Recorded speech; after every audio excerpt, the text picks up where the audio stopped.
Sama-sama tiga, ya. Aku akan minta kepada Bapa dan Ia akan apa? Supaya Ia menyertai kamu apa? Kalimat terakhir dikatakan supaya Ia menyertai kamu selama-lamanya. Ayat 11 dikatakan apa di sana? Yaitu roh kebenaran. Dunia tidak dapat menerima Dia, sebab dunia tidak dapat melihat Dia, tidak mengenal Dia. Tetapi kamu mengenal Dia, sebab Ia menyertai kamu dan akan diam di dalam kamu. Sekali lagi, sebab Ia menyertai kamu dan akan diam di dalam kamu. Saudara, Dia Bapa yang baik dan dalam kebaikannya, dalam kasih-Nya, Dialah Tuhan yang setia menyertai setiap kita. Dialah Tuhan yang tidak pernah meninggalkan setiap kita. Katakan amin. Amin. Sama bilang sama saya penyertaan Tuhan. Penyertaan Sama Tuhan. bilang sama saya sempurna dalam hidup saya. Amin. Nah, dan ini saudara, dalam konteks penyertaan Tuhan harus kita pahami dengan benar. Kenapa ini penting? Karena kalau kita hanya sampai pada tahu saja ada penyertaan Tuhan dalam kehidupan saya, tanpa bicara tentang pemahaman saudara, maka akhirnya apa? Ketika Tuhan mengaplikasikan penyertaan dalam kehidupan setiap kita, tanpa pemahaman yang benar, kita bisa berpikir bahwa Tuhan meninggalkan kita. Akhirnya kita bisa berpikir, wah Tuhanlah Tuhan yang tidak setia. Buktinya Dia meninggalkan saya. Kalau Dia setia dalam penyertaannya dalam hidup saya, mana mungkin kondisi seperti ini? Mana mungkin situasi seperti ini? Mana mungkin jawaban yang saya terima seperti ini? Kenapa? Karena tidak punya pemahaman yang benar. Akhirnya kita bisa kecewa sama Tuhan. Boleh baca kalimat ini, boleh saya bantu munculkan. Ketika kita hanya mengetahui apa yang kita terima tanpa memahami cara kerja Tuhan dalam penyertaannya, akan sama kita salah sangka sama Tuhan Dan berpikir Tuhan tidak lagi menyertai setiap kita. Hari ini saya akan ajak saudara untuk sama-sama membahas satu tema, satu judul yang bicara tentang pemahaman yang benar, paradigma yang benar tentang penyertaan Tuhan. Sama-sama bilang sama saya paradigma. Sama-sama bilang sama saya pemahaman. Sama-sama bilang sama saya penyertaan Tuhan. Amin. Doa saya berfirman hari ini kita akan punya paradigma pemahaman yang benar tentang penyertaan Tuhan, supaya dalam sepanjang perjalanan kehidupan setiap kita menikmati penyertaan Tuhan yang sempurna. Tepuk tangan dulu yang paling meriah buat Tuhan. Haleluya, haleluya. Nah, ada tiga hal yang saya bagikan kepada saudara tentang paradigma yang benar tentang penyertaan Tuhan. Yang pertama, saya mencatat di sini saudara, bahwa penyertaan Tuhan tidak membuat semuanya serba mudah. Sama-sama bilang sama saya penyertaan Tuhan. Penyertaan Sama-sama bilang sama saya tidak membuat semuanya serba mudah. serba mudah. Amin. Coba kita buka firman Tuhan 8, 15 sampai 16. Ulangan 8 ayat 15 sampai ayatnya yang ke-16. Yuk sama-sama yang sudah di sana boleh bilang aku diberkati Tuhan. Aku diberkati Tuhan. Sama-sama kita baca. Tiga. Iya. Dan Dan ya memimpin kaum melalui padang gurun yang besar dan dengan dahsyat. ular-ular yang ganas serta kalajengkingnya dan tanahnya yang gersang dan yang tidak ada air. Dia yang membuat air keluar bagimu dari gunung batu yang keras. sampai di situ. Saudara perhatikan ayat ini bicara tentang ketika Tuhan menyertai bangsa Israel, saudara. Tapi yang menarik begini, saudara. Ketika Tuhan menyertai bangsa ini, ternyata dikatakan memimpin kaum melalui padang gurun yang besar dan dahsyat itu dengan ular-ular yang ganas serta kalajengkingnya dan tanahnya yang gersang yang tidak ada air. Saya mau bilang saudara, seringkali dalam pemahaman kita, kalau Tuhan menyertai semuanya akan gampang, kalau selama Tuhan menyertai semuanya akan mudah. Tapi pada kenyataannya dalam konteks ini saudara, Tuhan memang menyertai mereka. Tapi kita lihat yang mereka jalani, yang mereka lalui bukan padang rumput yang hijau, tetapi padang gurun yang besar dan dahsyat. Harusnya kan kalau kita pikir secara pemikiran kita pada umumnya, kadang-kadang kita lihatlah harusnya kan, oh Tuhan memimpin mereka melalui padang rumput yang hijau dengan BPK babi hong yang imut-imut, dengan bukan kalajengking tetapi kepiting saus tiram, dengan bukan tanah yang gersang tetapi ada banyak es kelapa muda jeruk di sana, dan ada juga campuran campur es di sana. Haleluya. Pada kenyataannya enggak gitu saudara. Tapi mungkin saudara pernah tahu saya berkata Pak Pendeta, kok gitu Pak Pendeta, kok jauh dari kenyamanan. Coba kita lihat selanjutnya ayat 16, alasannya apa? 3, iya. Dan yang di pada gurun diberi engkau makan mana yang tidak dikenal oleh nenek moyangmu, supaya direndahkannya hatimu dan dicobanya engkau hanya untuk berbuat baik kepadamu akhirnya. Saya mau bilang saudara, jadi ternyata penyertaan Tuhan itu luar biasa dalam kehidupan setiap kita. Amin. Karena dalam penyertaan Tuhan, Tuhan tidak membuat semuanya serba mudah. Kadang-kadang Tuhan bisa izinkan masa-masa sukar. Kadang-kadang Tuhan bisa izinkan sepertinya penderitaan. Tetapi ujung-ujung semuanya Tuhan izinkan untuk apa? Kebaikan. Tuhan mau membuat baik untuk setiap kita. Kenapa bisa begitu? Karena zona nyaman, tidak ada pertumbuhan. Di dalam zona yang serba mudah, saya mau bilang saudara, justru hanya membuat saudara dan saya terlena dan tidak ada pertumbuhan iman di sana, sehingga kita akan jadi anak Tuhan yang lemah, anak Tuhan yang gak pantas untuk terima berkat Tuhan yang besar. Amin. Shalom. Sound efeknya boleh matiin aja nggak Pak? Supaya saya nggak terasa seperti Leodra di sini. Asik. Nah, efeknya matiin aja nggak Pak? Nanti pasti ini baru keluar nyanyi. Asik. Tapi saya mau bilang saudara, iya, karena kenyamanan tidak ada pertumbuhan di sana. Tuh. Saudara pernah dengar tentang kutub generasi ketiga? Jadi ada satu penelitian saudara, mereka akhirnya teliti saudara, ada kutub generasi ketiga. Maksudnya apa? Yaitu ketika generasi ketiga semuanya itu biasanya hancur, itu 90%. Enggak semua 10% masih bagus, tetapi 90% itu mengalami kehancuran. Jadi ini studi dilakukan oleh Royal William dan juga Fit Fraser. Kemudian ini juga dilakukan yang sama oleh majalah Forbes saudara, tetapi jangka waktunya lebih panjang. Kalau Royal William dan Fit Fraser saudara 1980 sampai tahun 2000, kalau Forbes saudara 1980 sampai 2014, 14 tahun lebih panjang saudara. Tapi mereka mengkonfirmasi hasil yang serupa bahwa apa? Rata-rata keluarga dengan kekayaan yang mereka teliti saudara 3 juta ke atas saudara, 3.200 keluarga yang teliti, jadi valid penelitiannya.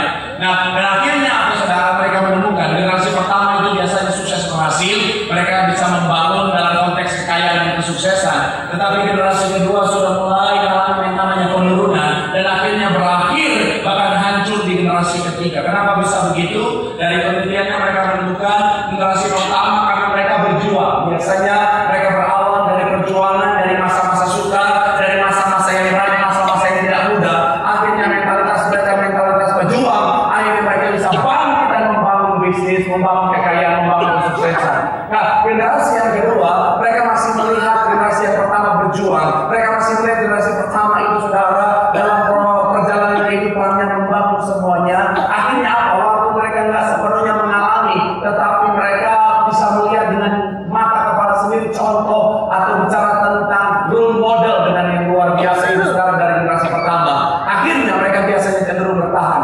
Tetapi parahnya, sayangnya generasi ketiga seringkali mereka hanya melihat kenyamanan generasi pertama dan kedua, dan akhirnya apa saudara? Biasanya generasi kedua sudah tidak mendidik anak-anaknya seperti proses perjalanan kehidupan generasi yang pertama.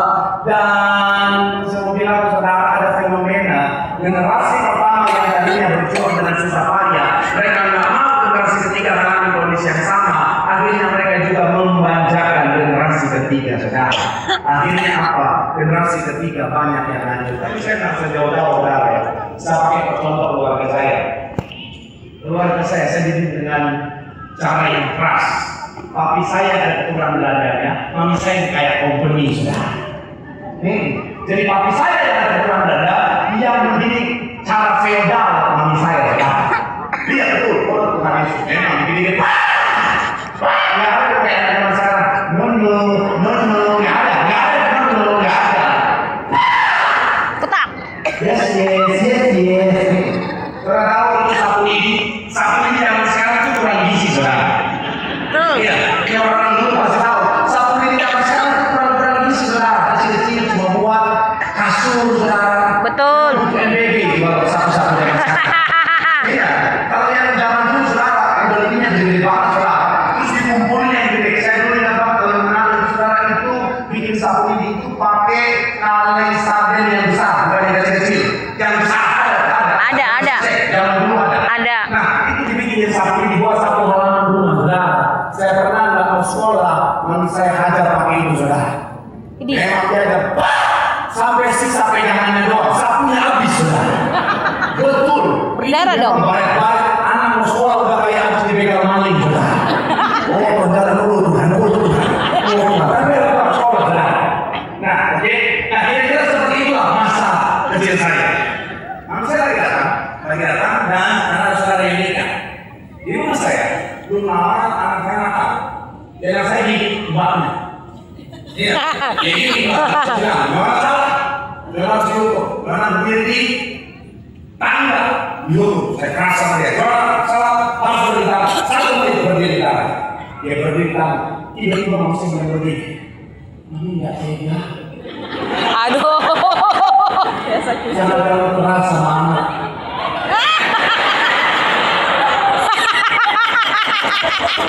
Itu beda ya. Wanita yang dulu mendidik saya dengan kekerasan berkata jangan terlalu keras sama anak. What? Oh my God. Aduh. Memang ternyata secara psikologis ada kecenderungan seperti itu, saudara. Waktu dia jadi mama, dia itu kembang api. Ketika dia sudah jadi oma, jadi kembang desa, saudara. Emang bisa. Makanya kadang-kadang gitu ya, apa yang bisa cucu pertama dari anak pertama, wow, memang posisi tertinggi dalam rumah tangga. Nah, disinilah bahayanya, saudara. Disinilah bahayanya kalau seorang anak dididik dalam kemanjaan, dalam segala kenyamanan, akhirnya apa, saudara, jadi mentalitas tempe, bahkan tempe-nya mendoan. Iya, kalau tempe masih ada garing-garing, kalau udah mendoan, udah pas kaki lewe-lewe gitu. Oh iya benar. Bicara tentang hotline. Oh, sebelum di sini. Ya, Pak, situ dulu. Oke. Gen Z. Nah, menurut survei, makanya sekarang ada fenomena strawberry generation. Betul. Anak muda yang dididik dengan kelembutan. No. Nah, dia begitu. Mana. Tuh liatin tuh deh. Liatin tuh, beres. Bahkan 83% berhasil mendapatkan pekerjaan penuh, mengatakan bantuan orang tua berkontribusi pada keberhasilan mereka. Selanjutnya, sekitar 40% orang tua ikut hadir dalam sesi wawancara kerja. Bayangin, wawancara aja, bapak aja yang ajak. Ditanya, gajinya mau berapa? Tanya mama. Mau berapa, Bu? Samain aja kayak gaji bos. 27% terlibat dalam negosiasi gaji dan benefit, kan? 63% membantu pendidikan lamaran kerja, 54% menulis email tidak lanjut serta interview, bahkan 75% dijadikan referensi profesional. Selanjutnya, dikatakan apa? Setelah mereka diterima bekerja, sekitar 80% responden mengaku orang tua mereka pernah berkomunikasi langsung dengan atasan terkait promosi, konflik kerja, hingga beban pekerjaan. Bos, jangan gitu-gitu amat anak saya, bos. Anak saya dulu mah biasa kerja, bos. Jangan galak-galak, bos. Dia masak air aja angus, bos. Mohon maaf ya, kalau saya jadi bosnya, saya bilang sama dia, oh dipecat, mamamu aja yang suruh kerja di sini. Betul. Saya mau bilang ya, hak itu kalau kita lihat, saudara, hak satu masa-masa sulit membentuk manusia menjadi kuat, saudara. Nah, manusia kuat ini akhirnya apa? Meng-create masa-masa yang muda, saudara. Nah, masa-masa yang muda kembali meng-create orang-orang yang lemah. Orang-orang yang lemah kembali meng-create masa-masa yang sukar, saudara. Dan akan terus siklusnya begitu. Itu kenapa Tuhan gak mau saudara saya jadi orang-orang yang mentalitas lemah. Kenapa? Karena Tuhan mesti mempersiapkan sesuatu yang besar bagi setiap kita. Amin. Itu kenapa? Kalau hari Tuhan seperti izinkan masa-masa sukar, jangan tuduh Tuhan nggak peduli sama saudara. Jangan tuduh Tuhan meninggalkan kita, karena justru dalam penyataannya diizinkan masa-masa yang berat supaya membuat kita siap terima berkat Tuhan yang besar. Tepuk tangan dulu yang paling meriah buat Tuhan menyertai Yusuf, tapi Yusuf diproses sama Tuhan.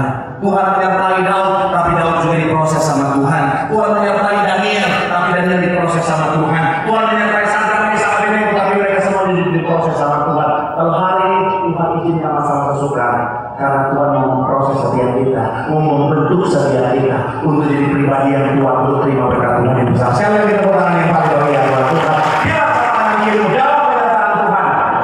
Tidak semuanya mudah, tapi itu semuanya untuk membuat kita siap terima berkat Tuhan. Tepuk tangan yang paling bagi Tuhan. Haleluya.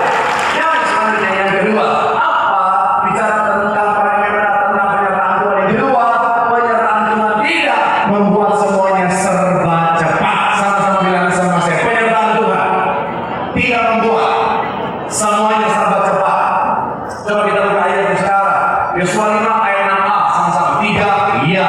Sebab 40 tahun lamanya orang Israel itu berjalan melalui padang gurun. Sebab 40 tahun lamanya orang Israel itu berjalan melalui padang gurun. Kita tahu bersama perjalanan sebenarnya singkat sekarang kalau kita mau rute yang benar. Kalau pakai mobil kurang lebih ya 9 jam, jalan kaki beberapa menit dibilang kurang lebih 5 hari. Kalau kita ada beberapa yang hanya 10 hari sampai sudah.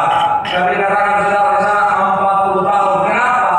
Karena sekali lagi saudara, segala sesuatu yang baik butuh proses, katakan amin. Amin. Sama-sama bilang sama saya, semua ada prosesnya. Semua ada prosesnya. Dan saya mau bilang saudara, dalam proses itulah Tuhan lagi mau mempersiapkan setiap kita untuk jadi pribadi yang sangat luar biasa, katakan amin.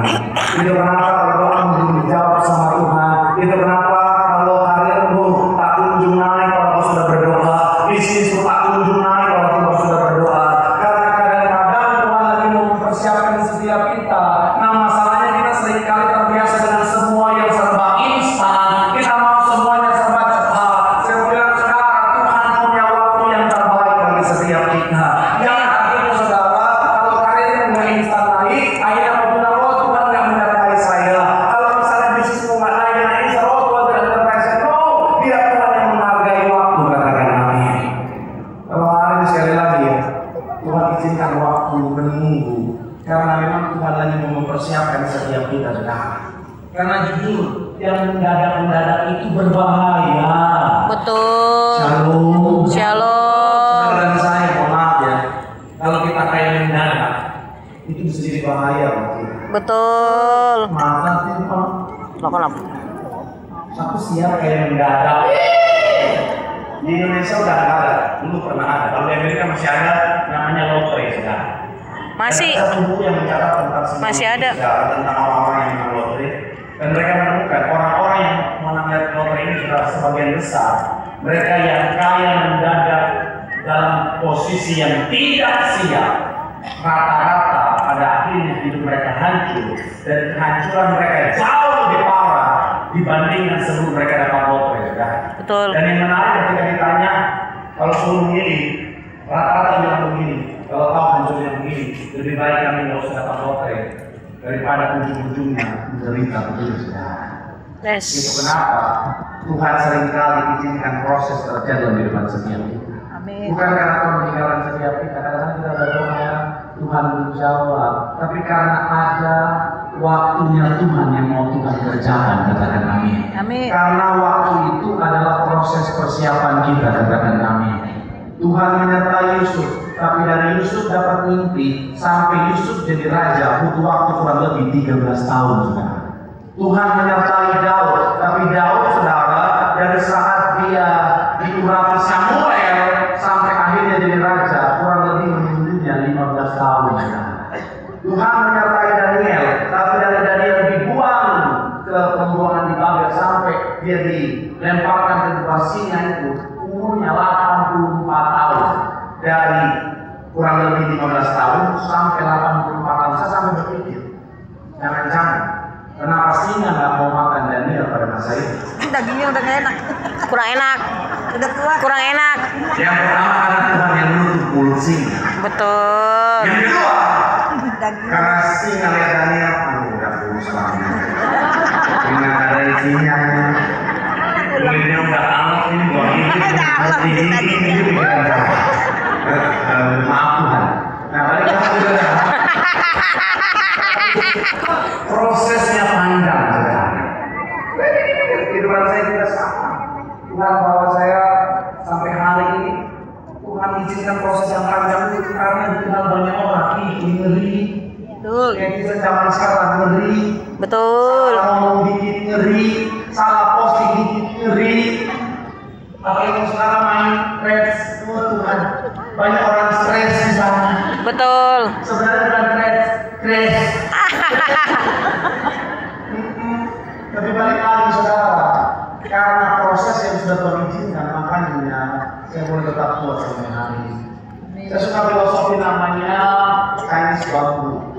Jadi Chinese bambu ini saudara kalau ditanam 5 tahun pertama sepertinya nggak ada apa-apa. Ketika ditanam, sepertinya nggak ada yang muncul. Bisa pohon-pohon yang lain sudah tumbuh tinggi saudara. Chinese bambu dia seperti tidak ada pertumbuhan apa-apa.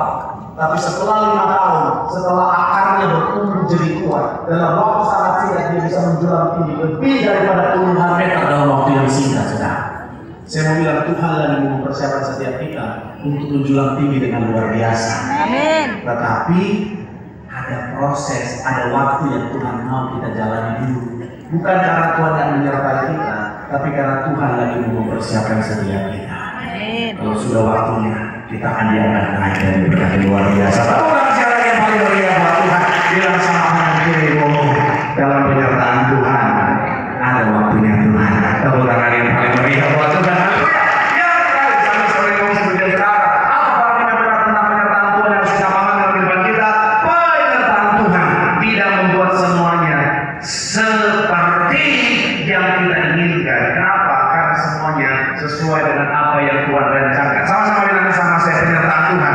Penyertaan Tuhan. Tidak membuat Tidak membuat. semuanya seperti yang kita inginkan, Betul. tapi sesuai dengan apa yang Tuhan rencanakan. Haleluya. Kita lihat Keluaran 13, 21 sampai 22. Sama-sama kita baca.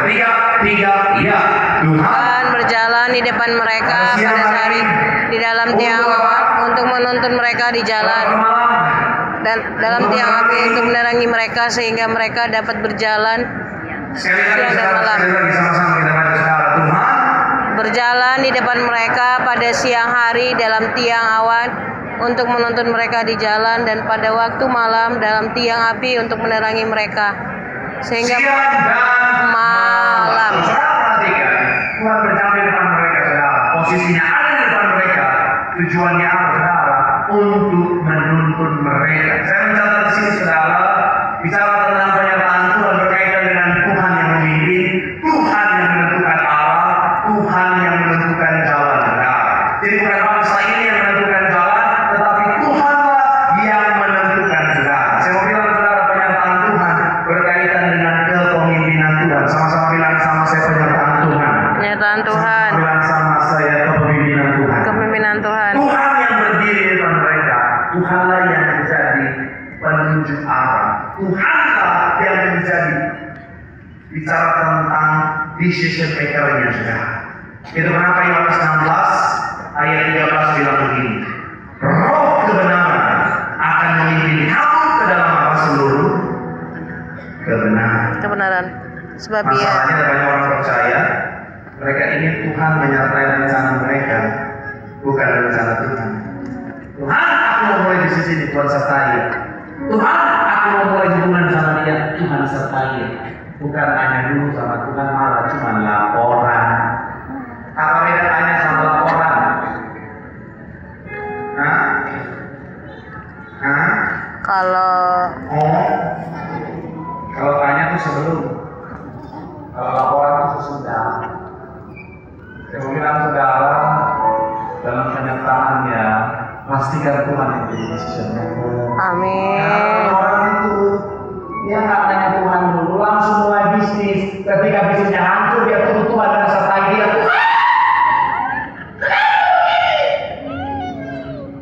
Salahkan Tuhan, dia nggak nanya Tuhan dulu, terbutakan oleh karena cuan. Hehe, langsung dia sikap. Mau nikah, langsung dia sikap, nggak tanya Tuhan dulu. Tuhan, aku udah capek. Selama ini pacaran selalu putus karena ternyata kita aparat. Oh, I see. Marito. Marito. Ada banyak gitu kan? Iya. Udah cinta, udah sayang, udah manggil ayam bebek. Ternyata Marito. Nanya sama orang tua. Marito. Makanya itu panggil si tua. Kau setia. Itu Itu ulang.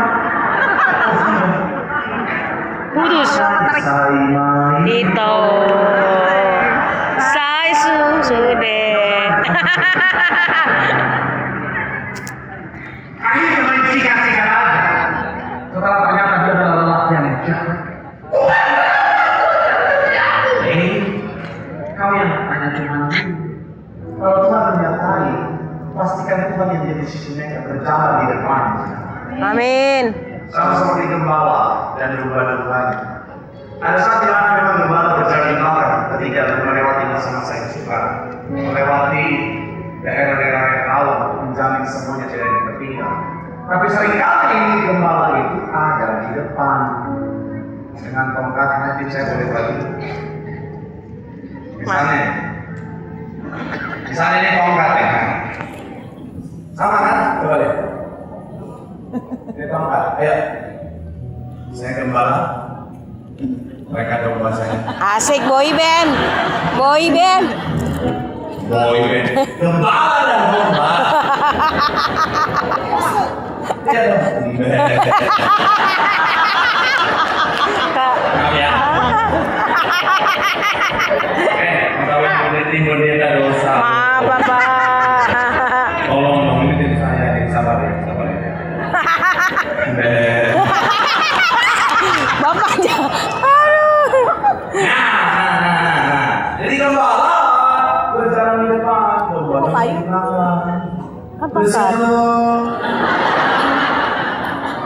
Bersama jalan-jalan dengan domba. Jalan-jalan dengan domba-domba.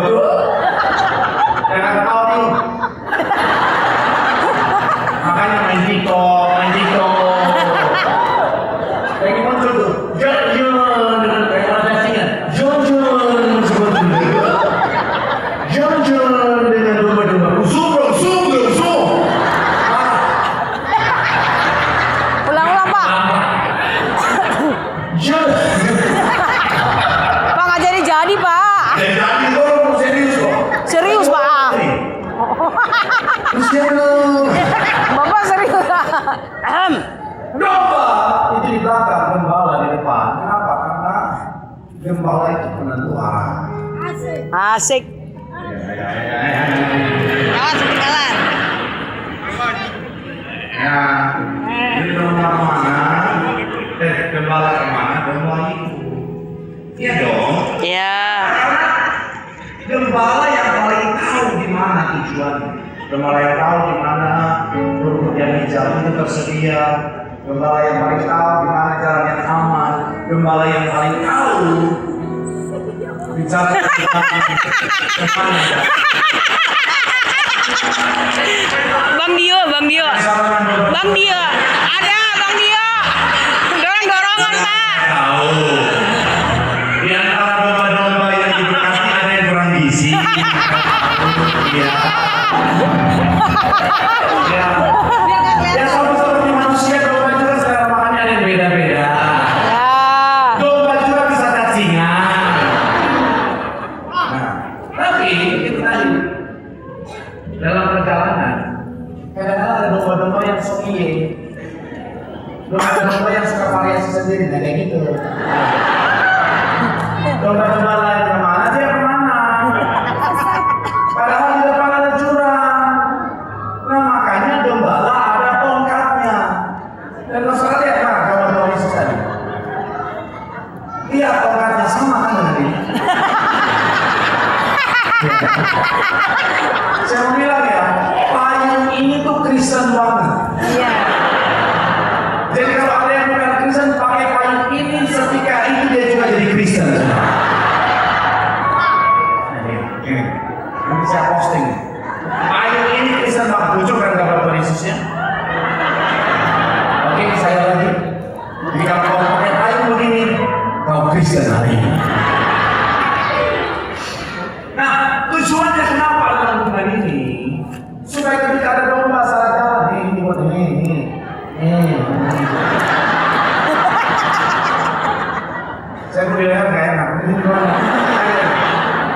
Apa contoh aja? Begini.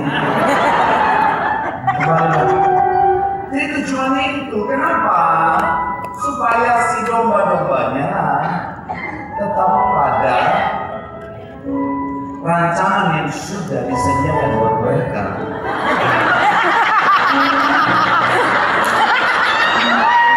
Pada lari dombanya. Dombanya lari. Jauh. Itu sesama domba harus saling mengingatkan. Betul. Ya, iya betul Pak, betul. Kalau ada domba yang keluar jatuh, ayo kan? Biarin aja pokoknya, biarin aja dia pelit soalnya mana, biarin aja dia habis. Oh iya betul. Panas. Betul Pak, betul. Ingatkan. Karena kita satu keluarga. Asik. Ini tadi lagi ya. Pastikan saudara saya dalam penyataan Tuhan kita ikuti kemana Tuhan mau dalam hidup kita. Amin. Karena sekali lagi dia Tuhan yang paling tahu dengan rencananya dalam hidup kita. Karena sebenarnya dia keluarga dia apa itu bahaya di depan. Tapi kalau kita mau taat, kalau kita mengikuti Tuhan sebenarnya berkata-kata kita akan melihat penyertaan yang sempurna untuk kita pada